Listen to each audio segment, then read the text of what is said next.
Cricket প্রেমীদের জন্য দারুণ খবর। শুরু হচ্ছে আইপিএল 2026-এর নতুন মরশুম, আর প্রথম ম্যাচেই আজ রাত 8টায় মুখোমুখি হচ্ছে দুই শক্তিশালী দল, রয়্যাল চ্যালেঞ্জার্স বেঙ্গালুরু এবং Sunrisers Hyderabad. Royal Challengers Bengaluru সবসময় তাদের আক্রমণাত্মক ব্যাটিংয়ের জন্য পরিচিত। দলের টপ অর্ডার শুরু থেকেই রান তুলতে ভালোবাসে, যা প্রতিপক্ষকে দ্রুত চাপে ফেলে দেয়। অন্যদিকে সানরাইজার্স হায়দ্রাবাদ একটি ব্যালেন্সড দল।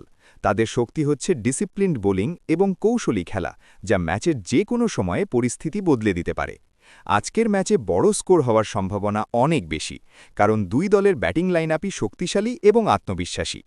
পাওয়ার প্লে হবে সবচেয়ে গুরুত্বপূর্ণ সময়, যেখানে ভালো শুরু করলে ম্যাচের নিয়ন্ত্রণ নেওয়া সহজ হবে। মিডল ওভারে স্পিনারদের ভূমিকা গুরুত্বপূর্ণ হতে পারে, আর শেষের ওভারগুলোতে ফিনিশারদের পারফরম্যান্স ম্যাচের ভাগ্য নির্ধারণ করবে। বেঙ্গালুরুর জন্য টপ অর্ডারের দ্রুত রান, হায়দ্রাবাদের জন্য নিয়ন্ত্রিত বোলিং, ফিল্ডিং, ক্যাচ মিস করলে ম্যাচ হাতছাড়া হতে পারে। সবকিছু মিলিয়ে ম্যাচটি হতে যাচ্ছে হাড্ডাহাড্ডি লড়াই। দুই দলই জয়ের জন্য সর্বোচ্চ চেষ্টা করবে, তবে সামান্য এগিয়ে থাকতে পারে রয়্যাল চ্যালেঞ্জার্স বেঙ্গালুরু, যদি তারা শুরু থেকেই ভালো পারফরম্যান্স করতে পারে।